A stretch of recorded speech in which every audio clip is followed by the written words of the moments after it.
Hello and welcome back to the finishing line. And I don't have Tom, I don't have Andrew because Andrew's being a little bitch because he was away and he's too tired. And then Tom, on the other hand, was up back in winners of the Curragh, so I don't mind that Tom's not here, drinking some champagne, and I think his wife to be, his fiance, back to winner as well. So No. we have Sam from Next Gen Racing. How's it going? Last minute call, absolute slackers, all of them. Tom and Andrews. This is disappointing. You know, Dave, you've taken us over this week. This can't become a regular thing. Sam, last minute call. He didn't tell me you were coming on till 7:30, so I didn't know anything about it. Oh right, there we go then. This is what you get. Like the I man, the know, man's yeah, the man's doing a few hours work and can't handle it. Like, you know what I yeah. A, mean? a load of decent flat action. They can't be bothered to talk about it. That's it. All they care about is the jumps. Those two. I swear to God, one of the best weekends, potentially one of the best weekends of sport as well that we've had this year. I mean, Ronaldo's returned to the Premier League. We had Raducanu in the tennis last night, which was sensational. We had the dramatic F1 today, and you had Group Ones everywhere, and they're off. Well, I think they're both hungover. As simple as that. They're either drunk or hungover, both of them. Andrew will tell you he doesn't get hungover, but he'd be lying again. But I tell you, there's one thing I don't watch is that Formula One. I used to watch that when I was younger, but I don't watch that anymore now. I couldn't tell you anything about that.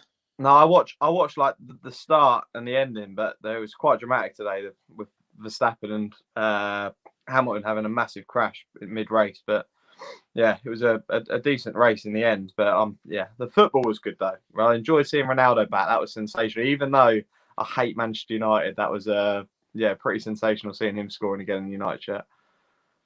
Someone said there in the comments the World Cup of Darts is on too. And also the American football, the NFL is back this The weekend as well. NFL's back. Right Yeah, there in front of me. So it's some sporting weekend, really, isn't it? it's fantastic. Although the American football is my after horse racing, it'd be right up there for me. Really? I don't really follow it. I mean, I do. I'm one of those people who typically just sticks on the Super Bowl each year, but I don't I really have watch it religiously. I have two outsiders back to win the Super Bowl, and they're playing against each other actually today. And the All outsider of right. the two is beating the crap out of the team that I thought would have a good chance. I So follow I follow the darts. To be fair, the World Cup of Darts. But I mean, the best thing like every year is the Ali Pali for the World Darts Championship. That is the best night out anyone can go on. If you ever get a chance to come over, Dave, the World Darts Championship is some night at the Alexandra Palace. Some night. Graham Butcher says, "Come on, the Dolphins. The Dolphins haven't been good, Graham, since Dan Marino retired. So pick another team." Told you at 15-19 Sam would be on. So he's on the comments here and he can't come on and talk to the people about it. So there you go. And you didn't tell me at 15-19. Broncos 33-1, Dave. No, I'm on the Titans. And I think Julio Jones just scored, and I have him to score a touchdown, so that's a good thing. Just 2 seconds. He did just score. That's beautiful. Okay, right. We're gonna, seeing as it's just me and you, Sam, and you actually know about flat racing rather than them two rats that don't know anything. Um, we're going to talk about Doncaster first. We'll go through some of the group races, and then we'll hit all the group ones in Ireland, which had, I suppose, some outsiders and a few strange results. Tough to back a winner, isn't it? Dave, is Coolmore starting to lack talent this year? Must be worrying times for them. Oh, But actually, chat, when we get to the Irish race, we'll touch on that. yeah. I'm sure Sam has a few stats about Aiden's runners this year, but we will touch on that. Right. So we're going to go to Thursday first at Doncaster and talk about the Mayhill Stakes, the Cheveley Park filly in Spiral. What did you make of her win, Sam? Yeah. Well, she was pretty special. I don't know what price she's now gone for the 1,000 guineas, but she's probably the most rock solid going towards a classic next season out of all of the classics that's out there. She's absolutely rock solid. She looked absolutely sensational in that race. I thought that Frankie gave the horse. We know Frankie. He can either give a horse, make a horse look really good, or sometimes he can make a horse look pretty shoddy. But And we'll talk about that later in this video. But yeah, no, I thought Inspire was really impressive. I wouldn't be taking a price at single figures for a Guineas. I wouldn't even take a price probably below 12s for a classic next season. I think it's far too early to be backing anything like that for a race like that this time of year. But yeah, I don't know whether she'll probably have another run at Newmarket at the end of September. I don't know if that's the plan. And if she goes there, she's going to be tough to beat. She really is. But I think there are some decent fillies out there. Someone like Sacred Bridge. I'm looking forward to seeing her. I think she's going to be really good as well. So really fascinating to see. I don't know what your thoughts are, Dave, but probably we'd have to say probably the best 2-year-old maybe we've seen so far, unless you think Native Trail's performance was up there as one of the best today. Yeah, I think she's pretty good. I wouldn't be backing her for the Guineas. I think her breeding kind of is more an Oaks filly next year. Starting off at 7 furlongs, she's already won some mile, and she hits the line pretty hard as well. I think all her best work was in the last 2 furlongs last week on Thursday or whatever day it was. Being by Frankel, and she's related to some kind of middle distance horses. So I think she'd be more an Oaks filly. She has all the kind of same credentials that any of the Frankels seem to get. She's a bit buzzy and they seem to pull too hard and all that. But when they actually are talented, they're very talented. Like you've seen the Derby winner and Hurricane Lane. So Frankel's becoming more and more of a Group 1 sire as the years go on with him installed. But I think she is very impressive. Yes. Wouldn't be a Guineas filly for me to get. The horse that won in Ireland today, Jessie Harrington's filly, I'd be more looking at her for the Guineas. I think she's a bit more speed, but she's a very good filly. Yeah. I think with the Frankels, one thing is that some of them take a while to rev up. You see them get pushed along. It takes them a while sometimes to find a bit, and when they do, they absolutely fly. But the thing is, I don't want to back a Gosden horse for the Oaks as of yet, because I did that last year with Indigo Girl, and the horse has turned out to be absolutely awful. So we'll have to wait and see with regards to that. But I'm guessing the Fillies Mile would be the next plan with Inspire. Yeah, the Frankels, they all seem to be talented, and you're right, they seem to all take a little while to get going, but they're loaded with stamina. Yeah. I've yet to see one that is just a speed demon like he was, because he was just all speed. I know he had stamina, but like his speed from opening the gates, none have been like him, but they're all laden with stamina, and they're all tough and a bit mad as well, like he was. Yeah. Okay, the following race won by Free Wind. It was kind of the Filly St. Ledger. I think this is an amazing performance.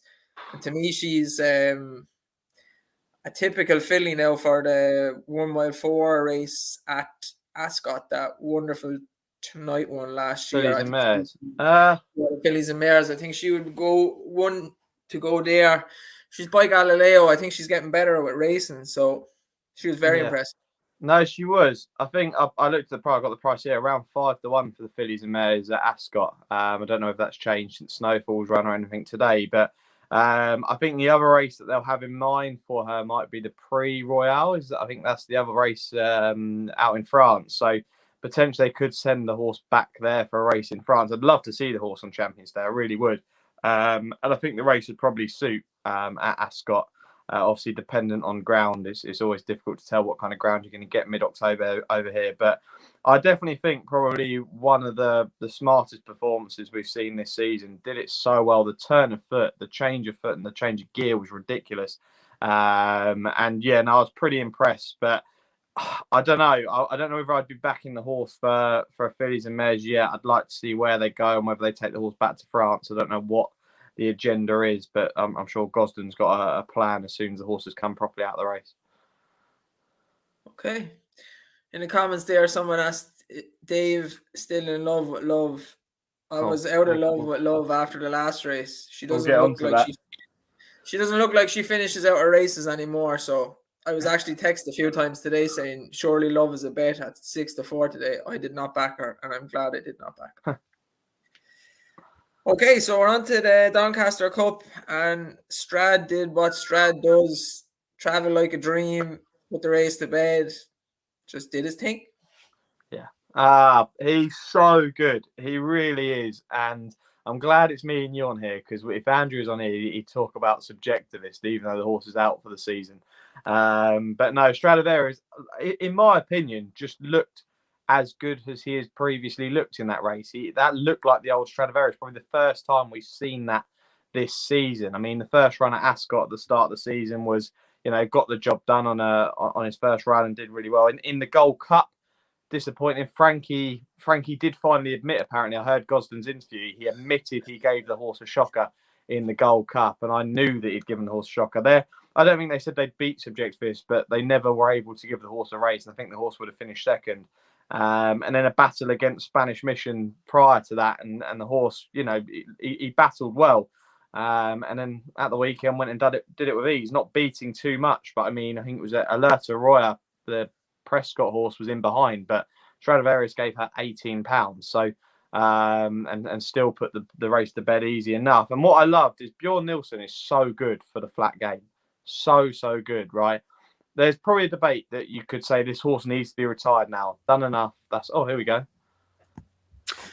Hello. Oh, Tom. No. I made it back.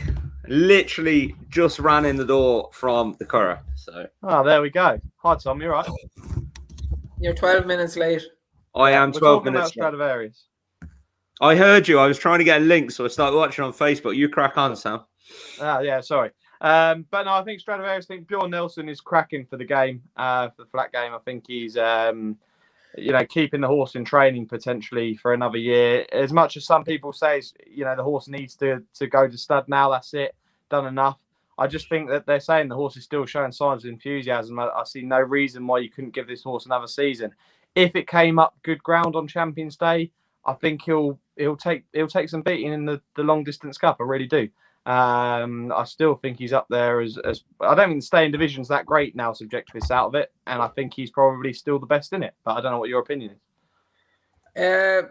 Bar Subjectivist, it's a terrible division. It's weak, and I think he would win races again next year. Even if he wasn't at full strength, he'd probably still win races. Yeah. I'd like to see Subjectivist come back, but the odds of that happening with the injury he had are probably slim enough. There's only one horse that could beat Stradivarius, and the ground would have to be soft, and that's Trushan. That's literally it. I can't think of any other horse that could potentially. I mean, the only other thing, you wouldn't back one at the moment, but an Aidan O'Brien 3-year-old that could potentially go into a staying campaign next season. But there's nothing out there that you can see at the moment that could, spring a surprise. And Frankie gave him an absolute disgusting ride at Ascot. Just thought the horse had a rocket up under his arse and he could close that fast. He did the same to Snowfall today, but Snowfall still wasn't good enough anyway today. She has no form, really, to be honest. Mm-hmm. Tom, what you make Stradivarius? I thought he was good. He didn't beat much, did he? And an 80% Strad, we'd expect him to go and pick those up and beat them. But he did that. He travelled very well, and interesting to see where they go next with him. I haven't heard anything, but I'm sure it's not going to be the Arc anyway. That was a failed mission. There's two places he could go, and it will be dependent on ground. The Cadran could be next, which is in 3 weeks' time. That wouldn't suit in terms of race to race. I think Champions Day would suit race to race, giving you a bit more time to recover. But ground wise, you potentially might get better ground out in Longchamp than you will at Ascot Champions Day. But Jack actually texted me today to say the long-term forecast for October, I don't know why he's even looking, is looking like it could be good ground on Champions Day at this stage. It's very early. And you'd love to see it good ground on channel, good to soft maybe. It would make the day incredible because you'd actually see some decent racing rather than the typical heavy, luggy stuff we get usually mid-October on Champions Day, where you get some 20-1 shot that's never won a Group 1 or Group 2 before, end up winning one of those Group 1s. But if it's good ground, it could be a really good day on Champions Day with some of the horses we've seen this weekend. The only problem there is you next gen guys don't have the best of records for the old forecasts. Goodwood we don't. Was a car crash. You took the piss. You took the piss out of my smartphone app and got all your Met Office stuff on, and it went completely tits up for you. Can I just say, with regards to that, right? nothing against the Goodwood ground staff. I do not understand why they watered the course to good the Friday before Goodwood and then knew there was rain coming to let it rain. They should have let it stay good to firm and allowed natural rain to set in. I don't know why they watered the course to good. I don't know whether the team there had an absolute lump on Trushan for the Goodwood Cup. But yeah, the forecast thing is interesting, and I hope we get good ground champs. I just hope the weather's dry because we're all going and we're going to go for a right day out. What gets me about the next gen videos is Jack loves Primo Bacio as much as Andrew loves Henry the Blomhead, and like Primo Bacio is just useless. Like, no, wait, Primo Bacio is the only horse that's come out of the Falmouth and not won. Like just beautiful one midweek. He was like sixth in the Falmouth. Lavender's Blue won a Group 2 at Goodwood in the Celebration Mile. He was like 8th or 10th. Like everything's winning, bar Primo Bacio, who looked like the one to note from that race. Joke. Okay, we'll move on to the Champagne Stakes yesterday at Doncaster, Group 2 for the 2-year-old colts. It was a disappointing turnout by the numbers, but it was a good race. Bayside Boy for Roger Veron ended up winning. Reach for the Moon was second, Twilight Jet was third, and Lucille was bitterly disappointed in fourth. Tom, what did you make of that one? I didn't actually see this race. I didn't see much yesterday. Tom, what did you make of that one? Yeah, there we go. I actually took a lot from this race, and it was disappointing to see Reach for the Moon beaten because obviously it's the Queen's Jubilee or whatever next year. The plan is to go to the Derby with this horse. I don't think the dream is fully dead yet, but I think it's taken a fair knock. Bayside Boy, I think, is a decent horse. Not going to be a horse that will go and win a Guineas, I don't think. But I have now looked at the racing from this weekend and have had a bet on the 2,000 Guineas for next year. And that will be Masekela for the Balding Yard at 33-1. Now, Bayside Boy was beaten by Masekela last day at Newbury in a listed event. I think it was the Denford Stakes by a head. And Masekela was doing plenty out in front, was always going to win that race. Bayside Boys obviously won this weekend, and Masekela was beaten, I think, like a nose by Native Trail, who's obviously won today. And the one thing that Oshin said to me when speaking about this horse, I don't know if you remember, we spoke about him saying this was his best chance at Royal Ascot, but the ground didn't come the horse's way, it ended up heavy. But he said on good ground over a mile, this thing could be an absolute weapon. And we haven't seen this horse over a mile yet. But the fact that Native Trail is best price now 5-1 for the 2,000 Guineas, Bayside Boys 16-1, and Masekela is 33-1. I think he makes a right good bet for the 2,000 Guineas at this stage. And I think he's not entered in the Dewhurst. I think entered in the Royal Lodge, maybe. I think, yeah, 6-1 for the Royal Lodge. So I think Masekela could potentially be a really decent horse to follow. If the ground comes up good and this horse running over a mile, I'd definitely be taking note of how good this boy could be. I like it. You've made a 33-1 tip if you want it. There it is. The next year's Guineas is a long way off. I don't know really what to make of the race. I think the 4 runners was poor enough. Maybe Lucille didn't like the soft ground, but be interesting. I think Reach for the Moon, like me and Tom were saying during the week, I think he's a Derby horse anyway. Mm-hmm. I think stamina will be his forte. Yeah. I know there were only 4 runners, but that Bayside Boy, I said it on the show on Thursday. He was well fancied last day. I can't remember. I'm just looking it up now. Whatever race it was. That was in the Denford. No? Yeah, he was well fancied behind Masekela. Yeah. So I wouldn't, just because I'd say the front 2 are very decent, and we already know that the sale is pretty decent. It just didn't happen for him yesterday for whatever reason, but I'd say they're good horses, even though there was only a couple of them running. Mm-hmm. Yeah. Okay, we move on to the Ledger. Hurricane Lane done his thing. Mojo Star in second. And Aidan O'Brien's the Mediterranean in third. To me, Hurricane Lane is the best Ledger winner in many a long year. I'd say you won't see him going up in that trip again and stay in training maybe next year and be a right good middle distance horse next year. He looks the real deal. What do you think, Sam? Yeah. I actually think he was probably a really decent price for this race. I would never say that about an odds-on shot, but he went off about 10 to 11. I actually think for this horse, it was a decent price. I would have made the horse, much shorter for this race. I would have made him freeze on maybe for this race. I think he was, potentially for those who are big favourite backers, he would have been a right bet for them. But it was so easy. I think that he's a really classy animal. Now, the big debate that's come from the Abbey Yard would be Adayar versus Hurricane Lane over 1.5 miles on good ground. Who would you be backing? Who would you side with? Would you back with the King George winner, or would you go with the Ledger winner on good ground? I'd go with Hurricane Lane. I'd take him to get his shot back at him, keep his shoes on. I'd go Hurricane Lane as well. Yeah. Do you think the Ark's next? Yeah. With Adayar, they're both run. Yeah, I think they'll both run, yeah. I think Adayar will run. I don't know if Hurricane Lane will run. I don't know if they'll run both of them against each other, to be honest. Well, no, the one thing Hurricane Lane clearly stays, but Hurricane Lane, we're better off going to the Arc weekend, and potentially Adayar could, if they wanted to, run in the Champion Stakes. But, it's a drop back to 10. But I don't know, be interesting. I actually think Hurricane Lane has had a busy enough time of it. He's had that was his 6th run this year. He's been on the go. His first run was in April. If he was mine and he was going to stay in training after running 1.6.5 miles in the Ledger, I would put him away and bring him back. Just my opinion. He's only been beat once in the Derby when he lost his 2 front shoes, and if you were going to keep him in training, for me, I'd be putting him away now. He's had plenty of racing this year. He's nothing left to prove either. I don't know about the Arc. It's gonna take some horse to go from the Ledger to the Arc.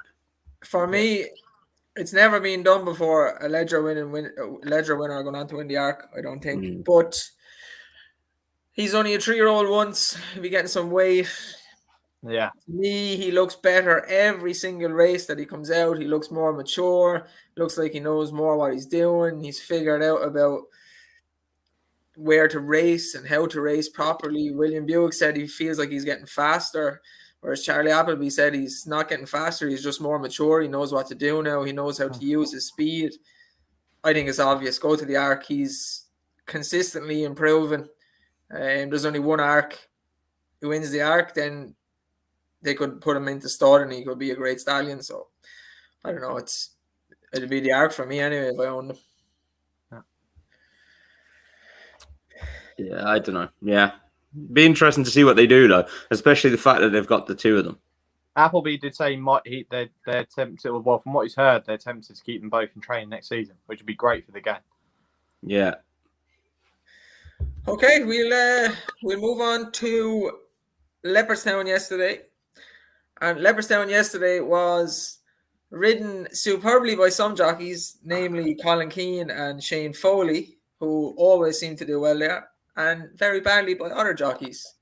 We have discussed a few times that it is a hard track at times to ride around. It can benefit front runners, and if you're too far back, you can mess it all up. But there was some good races, and the first Group 1 was won by 25-1 outsider No Speak Alexander. Pearls Galore in second. I was cracking because I said I thought she had a right good chance in the podcast. And then Mother Earth, who got murdered on the rail in third. There was a stewards inquiry. They didn't change the result, and they couldn't. If they weren't going to change the result for this, there was no way they could change it for the Champion Stakes. Tom, what did you make of it? Did you see it even? Now, the only race I saw yesterday was the Champion Stakes and the Ledger. Now, I'll explain. I had a mare yesterday. So yesterday morning, I was in Henry's early. Then I had to go up. I got footage of 3 horses there. I had to go up to Tipperary then and get more footage of horses up there. I had to chase one of them around a field to catch her. And I bought a spare pair of socks with me because I had my suit fitting at 2 o'clock. What I thought was 1:30. So I thought I'd bought a spare pair of socks with me. I turn up to the suit fitting Siobhan's there waiting for me. I'm half an hour late, and I haven't bought a spare pair of socks. No. So I've walked in half an hour late, jeans covered in mud, and soaking wet socks. So I had to buy a pair of socks out of the shoe place. Just had an absolute nightmare. So yeah, didn't see much yesterday, lads. I'm good for you on the champion stakes and the ledger, and that's it. Okay, Sam, what do you think? I saw all today's racing at the Curragh, though. That's good, Tom. You were there, so yeah. Mother Earth, desperately unlucky. Dave, do you reckon that she would have won it with a clear run? Yeah, probably. Yeah, it was. Yeah, I knew Ryan was in trouble as they turned in. Even when she was on the bridle, I knew that he was going to be in trouble as soon as he went on that rail. And the Curragh seems just as difficult to ride as Goodwood by the looks of things. So, yeah, I just think that Mother Earth is probably the best horse in that race. Got unlucky, take nothing away from the winner. And also the second, I think, Pearls Galore ran a really decent race. And I know a lot of people fancied the horse for the race, but yeah, Mother Earth desperately unlucky. I don't know whether they'd be tempted to take this horse to the Breeders' Cup, but we'd have to wait and see. Yeah, I'd say they could do. She's after running a lot, and they seem to keep running her, so why not? Yeah. She'll probably pop up again. Maybe she could be one actually for the QE2, and there could be loads of decent horses in that race. Yeah. Oh. I know you think Alcohol Free is going to win, and I actually tend to agree with you, to be honest. Yeah. Okay, on to the Champion Stakes. A good race. A bad pace in the race. They sprinted for like 3 furlongs at the end. St. Mark's Basilica was your winner. Turnau was second. Poetic Flair, who was just an unbelievable tough horse as well, in third. And we had the outsider then in fourth. I think Sam has some stats there, but St. Mark's is like 1 in 40 something of Aidan O'Brien runners that won. So I think you can mark up the performance, even though people were screaming and shouting about how good it was anyway, his turn of foot. But Aidan's stable is just dirt at the moment, and he still managed to win and beat what's probably going to win the Arc, I would say, most likely in Turnau. And then Poetic Flair, who just doesn't know when he's beaten, just won't ever give up. So what did you think, Tom, seeing as you've seen this one? I saw this one. I thought this was class, and I have to credit where it's due now. Sometimes we slag off like footage and stuff and filming of races and whatever, but the side-on angle of this was class. Oh, it was so good. And what amazed me was like when they quickened and then St. Mark's quickened again. And I just thought that was unbelievable. He's some horse. And there's a lot of people are pointing out the yard are not firing on all cylinders by any stretch of the imagination. So for him to be able to do that, I thought was brilliant. I thought Tanara just quickened once and then kept going. I think she'll win the Arc. I really, really do. But St. Mark's is a classy animal. Yes, he carried her all the way over to the other side of the track. Did the best horse win? Yes, he did. And then Poetic Flair up the inside is just, as you said, Dave, so hardy. He's just a legend of a horse. Like, he doesn't know when he's beat. He's so consistent. If he gets beat, he's placed. Do the horse as well. But St. Mark's is a class animal. And then Tanara for the Arc. Sam? Yeah, well, I'll start with the winner, St. Mark's. So yeah, like you say, last 14 days, 40 runners for Aidan O'Brien, 1 winner, so 3% strike rate in the last 14 days in a week that's, pretty key for English and Irish flat racing. So it's not ideal for him. He's just under 70 winners for the year, Aidan O'Brien, and he tends to average in the last 10 years. It's between sort of 95, and I think he's managed 151 season in a calendar year. And I don't know whether he's going to get there this season. He might just about get into sort of the lower end of that ballpark, but he hasn't had the best of years. And it's weird to say that when the bloke's won a 1,000 guineas in an Oaks, and we say that's not a good year for Aidan O'Brien, but he does have high expectations. But St. Mark's, I think, Dave, you've got to mark up the performance, like you say. If the horses aren't running to form at the moment, and the horse has done that, God knows what else could potentially be within that horse. The second Tarnawa, after this weekend's Arc winner, probably that simple. I don't know what price she is currently for the Arc, but I think after Snowfall getting beat today, I think that she's probably the bet now. There was obviously clearly something wrong with Snowfall. I'm convinced there was something wrong with the horse. And then Poetic Flair, what a horse this is. I love this horse. But I think they may take this horse to the QE2 on Champions Day. Now, the horse will only probably run if it is good ground. Now, the question I texted Jack, and I'll ask both of you this, Palace Pier, Baaeed, Poetic Flair, good ground, what's the tricast? If Poetic Flair gets fast ground like he did at Ascot, I think you'll see good ground. I think you'll see a performance like he did at Ascot again. I think he zips off good ground. He's just so tough and so genuine. He runs his heart out either way. But I would, given the three of them, if it was good ground, I'd back Poetic Flair. Yeah, who would come second? Palace Pier. And then Baaeed. Tom, would you be in the same opinion on good ground? I don't know. I'm not going to rule out Baaeed just yet. I think some of those races in France are a bit falsely run, and I wouldn't judge a horse on that too much. And he still pricked his ears near the line, so don't rule out Baaeed just yet. I'm looking forward to him running in a British or an Irish Group 1. There you go. And soft ground, alcohol-free beats a lot of them. So we'll have to wait and see. I know that's the plan with that horse. So looking forward to hopefully. I actually want there to be soft ground because I have had a bet at 10-1 on alcohol-free for the QE2 at the moment. So I've only got a hope for soft ground because I think she's got a right chance. But yeah, it was a good race. The Champion Stakes, really enjoyed it. It's probably one of my favourite races I've watched this season on the flat potentially. Really excited by it. Okay. We go on to today, and we had... Does anybody want to touch on Love before we go on to the 4 Group 1s? I think they'll retire her. As much as she could probably win a Group 2, I think they'll retire her. Yeah, I agree. I'd rather they did that than they ran the crap out of it, to be honest. Yeah. They may very well run the crap out of her, but I hope they retire her. The first Group 1, the Flying 5 Stakes, won by Romantic Proposal, trained by Eddie Lynham, who used to train some really great sprinters back in the day. A KCU is second, can't make head nor tails of that horse because he just runs well when you don't expect him to run well. And Glass Slippers, who was Our Fancy, was third.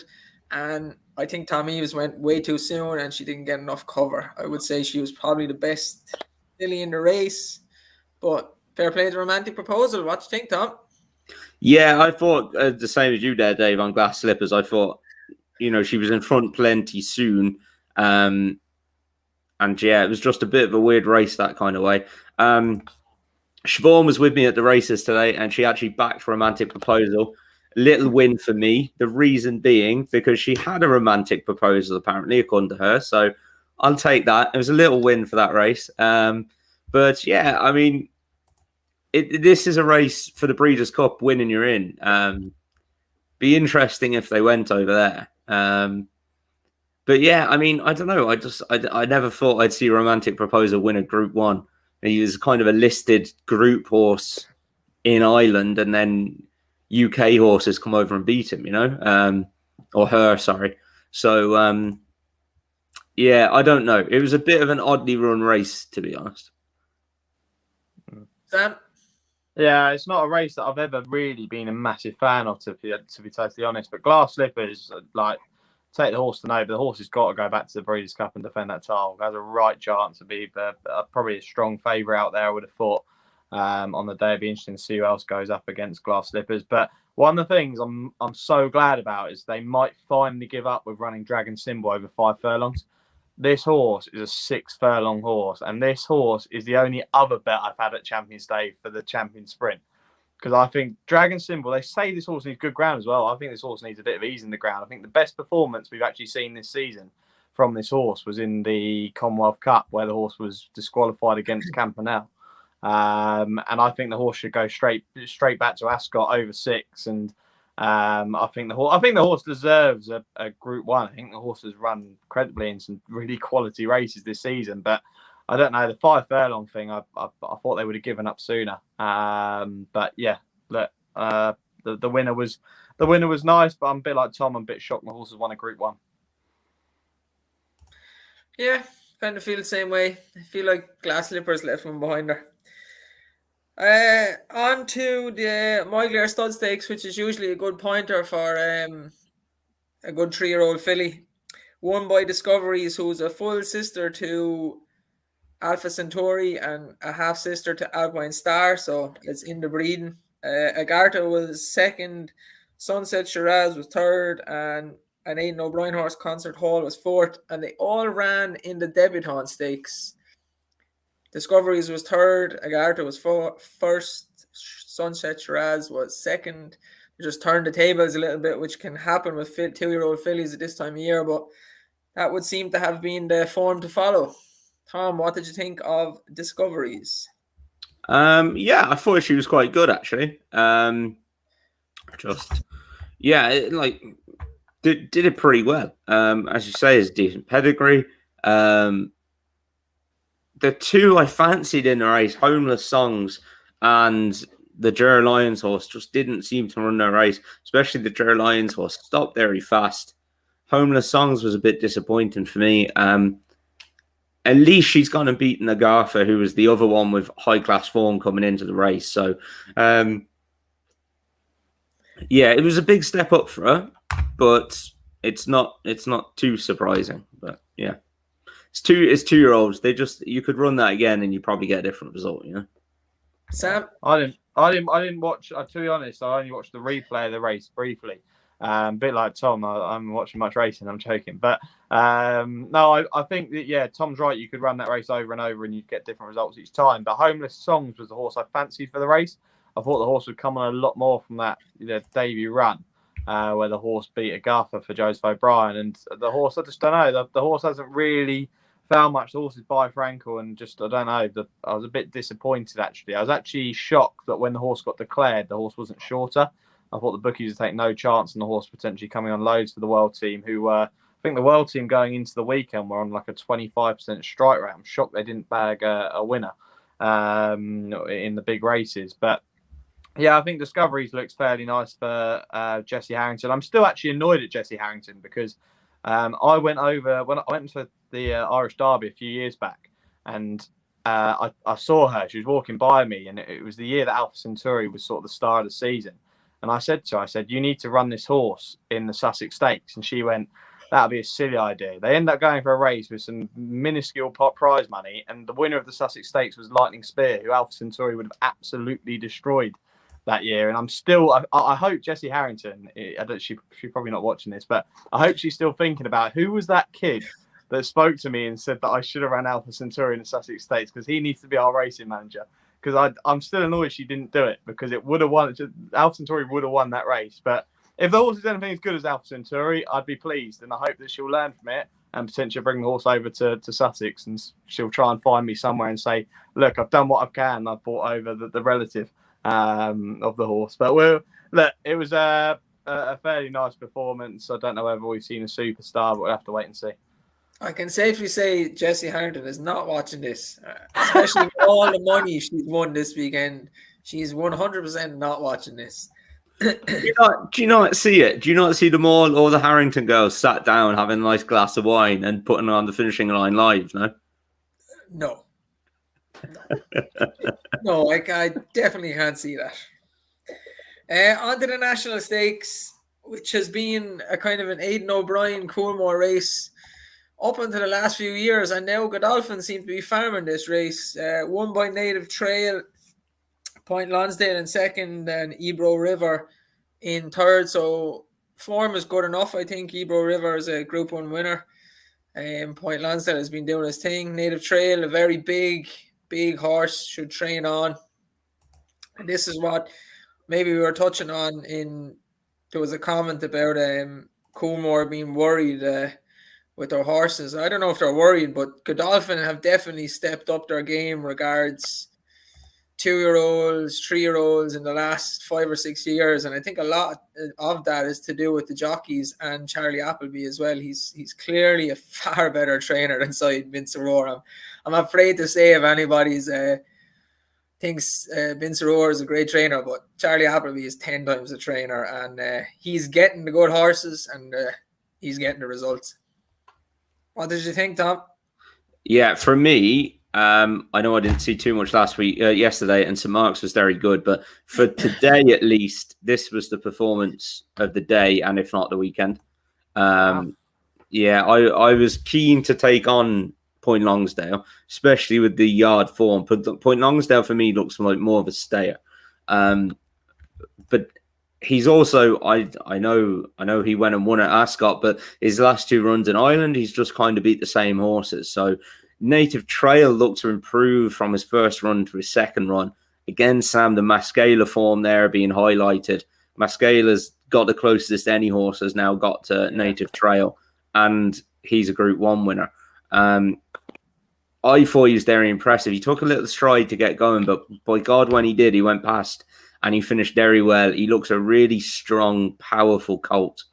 Charlie Appleby's absolutely flying. And as you say, Dave, I think he is a massive string to the bow of Godolphin. Like, the fact that they've landed on him is absolutely amazing for them. And he's working wonders. And to me, in my opinion, Native Trail is the Guineas winner. Okay. I really liked him today. I really fell for him today. Yeah, we can say that. Were you drunk? No, I had 1 glass of champagne, that was all. Okay. Sam, far away. Well, I think, I looked now, but you give it a few hours after the race just in case the horse is back. But now best price 5-1 for 2,000 guineas, which is, you can understand why bookmakers have done it. Do I think the horse can still be beat? Yes. Shades maybe of Pinatubo in his 2-year-old campaign. I think the Point Longsdale looked an awkward ride for more. I don't know what was quite going on there. And Ebro River, I thought, ran an absolute stormer, by the way. The last horse off the bridle from the front. James Doyle held on to this horse for a long, long time. And I think Ebro River is improving tons and tons run by run. I actually think the horse is getting better. So I wouldn't rule out him winning a group race in the future. But no, I think, like you say, the Mascala form ties in really well. I think people should really take note of that horse.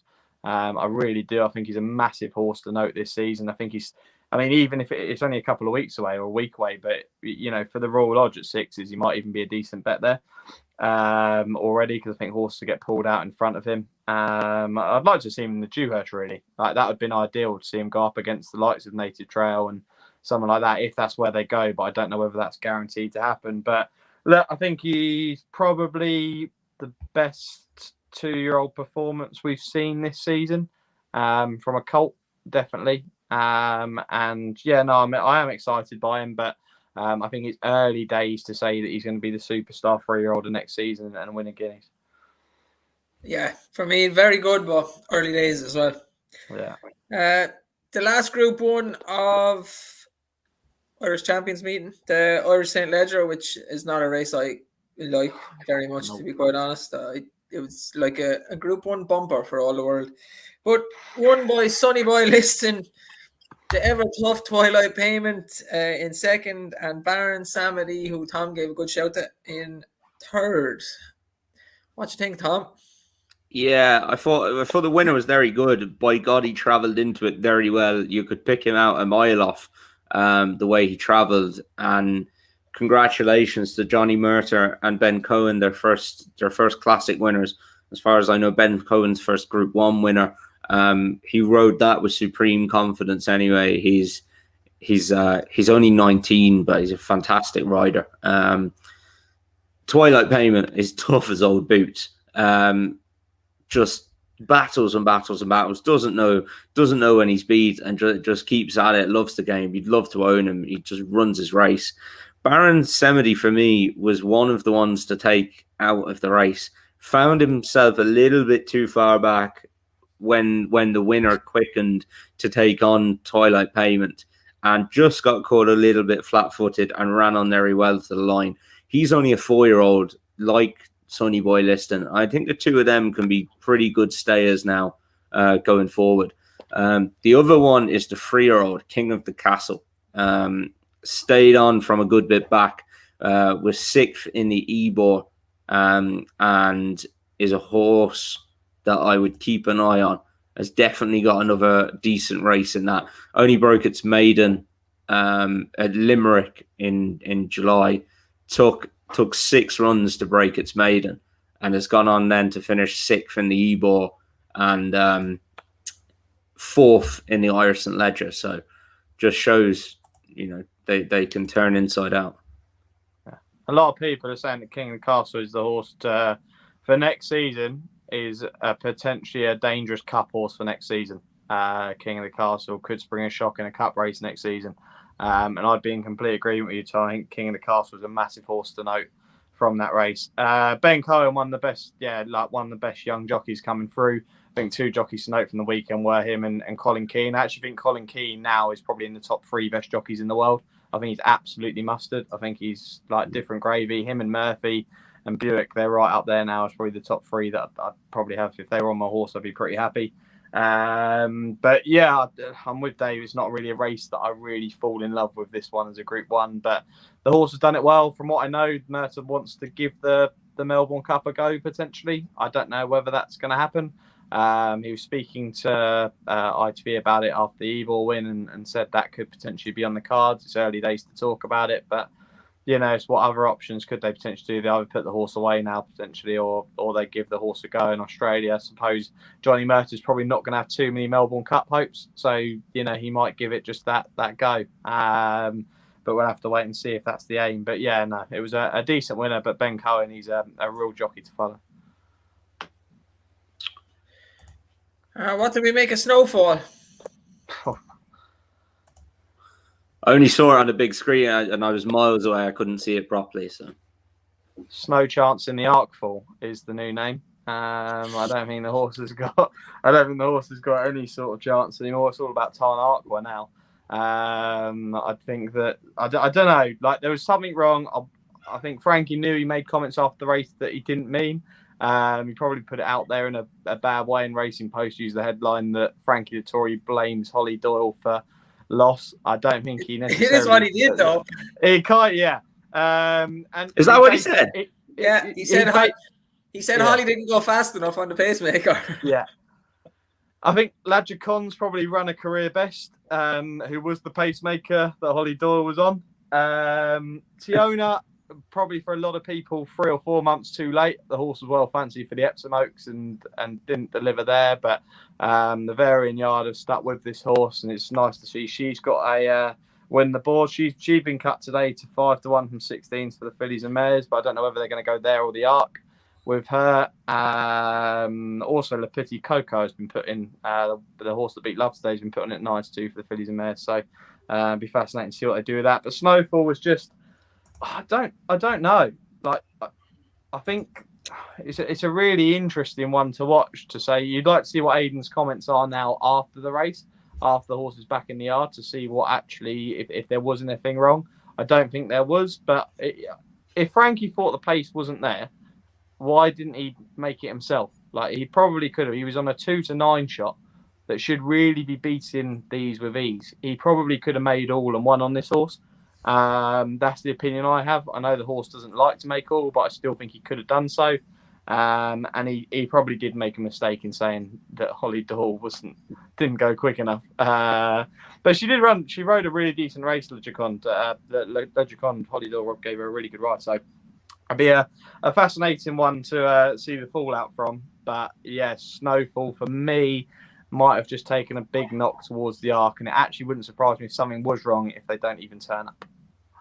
That's an excuse for me. I didn't see the race that well, but that horse has battered horses. It's won by 16 lengths in Oaks, and it's battered other horses.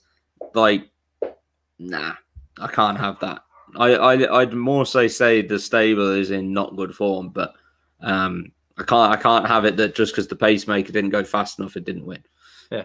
Do you think I'm right in saying that the horse could have probably made all and still won that race? Should have won that race if the pace wasn't on. Frankie could have just set the pace himself and won it from the front. It's probably hard. I'd say because from what I saw, he dropped in a bit, so it's probably hard enough. He's already dropped in by the time the pace isn't fast enough, so it's probably not hard for him to get to the front. He could move up and challenge, but then there was the bend at Longchamp. But still, like that horse has quickened away, has travelled through those races in the UK and quickened away. There shouldn't be any issue for that quickening away. No. But I mean, making all, the one horse that did make all to stay out in France was Deep Bond for Japan, who made all. And Japan have now got their massive Arc Hope again. Every year we get this horse where you get the Japanese come over. Oh my God, we got the Arc winner! But I thought that was a don't forget Chronogenesis now as well. Sorry. Don't forget about Chronogenesis as well. I know they got two of them potentially that are going to run in the Arc this year. But I mean, the horse has only beaten Broome, who I don't know, it's not really going to be the best of form for me. Broome's not going to be winning an Arc, so I don't know. But there were a few decent performances out in France today. I do think Tiona is still a good horse. I think Tiona is going to turn up and potentially win another race, a decent race before the end of the season. I'm quite happy for the Varian Yard, who in recent years probably haven't had the best of seasons, but they might have found a really good horse here. So it'd be interesting to hear other people's opinions on Snowfall. We'll have to wait for a couple of days' time to see what Aidan's comments are. We need, on the Japanese thing, I'd love to see them shoot 5 lengths clear in the Arc again, because we need another one of those Fevre videos where so funny. It's just gold. They are giving it sucks, and then it's like all their dreams get shattered in the space of about 2 seconds. And the thing is, Deep Bond actually seems like a horse that might even try and do that. That makes it even better. It's a bit like, that reminds me, I was cheering on Billy Lee today on Paddy Toomey's horse, and all you can think of as you're giving it, go on Billy, is the Donkey Derby video. Have you seen that? No. You haven't seen Billy Lee's Donkey Derby video? No. Sam, have you? No. Oh my God. I'll YouTube it after this. The funniest thing you will watch. The commentary, you have to listen to it, the sound. The commentary is hilarious. It's absolute carnage. It's Billy when he's a young lad riding a Donkey Derby in Ireland around a field, and it's as funny as you get on YouTube now. I'll have to have a look. There are some good videos actually for some people cheering on horses. I mean, the racing blogger in the Arc, when Abel went to the third Arc and he ran through the stands, he's shouting history, and then just, she's beat. That's up there, one of the better ones. She's beat. Oh. Yeah, that's very good. That is basically all for what was the superb weekend of racing. I've just got 2 that caught my eye at the Curragh today, because I actually watched racing today, and 2 actually did catch my. One actually ran in the St. Leger. He's a horse I've got in my tracker from his debut run. He's called Seattle Creek. If you're wondering why a maiden was running on his second start in the St. Leger, that's because the owner sponsors the race. So don't read too much into that, but absolutely flew home at Leopardstown in his maiden, behind to finish 4th. The Mediterranean won that. King of the Castle was 3rd, and Ruling was 2nd. Really, really good maiden form. That horse wasn't disgraced in the Leger today. Finished 9th. Is an absolute shoe-in for a maiden if it next runs in one. And the other one was in the sales race. I thought the winner was very impressive, King XJ. The one to take out of it for me was Bienvenue, Joseph O'Brien's horse, in his sister Anna O'Brien's colours. On her first start, very green, ran on, finished 4th. Nice performance, and that will be a winning a maiden very soon as well. Okay, and we'll be back Wednesday, I presume. If Andrew's alive. Is Andrew alive? Have we confirmed that? I presume so. Have we had visuals, eyes on, or Had no visuals. no? But I reckon that could be someone else texting on his phone. I'm not sure he made it back from the UK, to be honest. He was going to try and meet up with me, but he never texted me. He said, I'll text you midweek and see if we can meet up somewhere. Because he was only in North London. He was only about an hour and a half away. I said, I'll meet you for a drink halfway. And he never messaged me. So He's like that now. So he's gone too big for us. He's got us doing the show for him. It's all gone to his head. I prefer Dave as the host. I prefer Dave as the host anyway. I do as well, to be honest. He's with the big guys now, and we're no good for him anymore. Anyway, it's the Air Gold Cup and the Mill Reef, I think, next week. So there'll be something to talk about and preview. And before we go, just on a sad note, Andy Stewart, the owner of Big Bucks, passed away today. So being my favourite horse, I just wanted to touch on that. And RIP to Andy Stewart. And he will be a sadly missed owner. So he's only 70, and it says it's from complications from a fall he got. In Barbados. Shocking. Yeah, really good. I think it was pretty unexpected, so that's quite sad. Yeah. So on that note, guys, Sam, thanks for joining us and talking some flat with me. And Tom, well done on your winners today at the Curragh, and well done to Siobhan as well on Romantic Proposal. A Life with You. That was as good as it got. The Romantic Proposal was as good, and it's just gone downhill from there. I assume the Punters Challenge was on all weekend, and I assume there'll be something on the weekend coming again.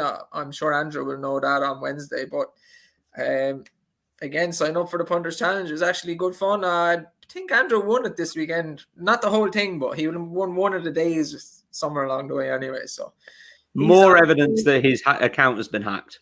He's on 2, I'm on 1, Tom's on 0. And you need to right that wrong, Tom. I do. I'm waiting for a Dundalk on a wet January night, and I'll go through the card, hopefully.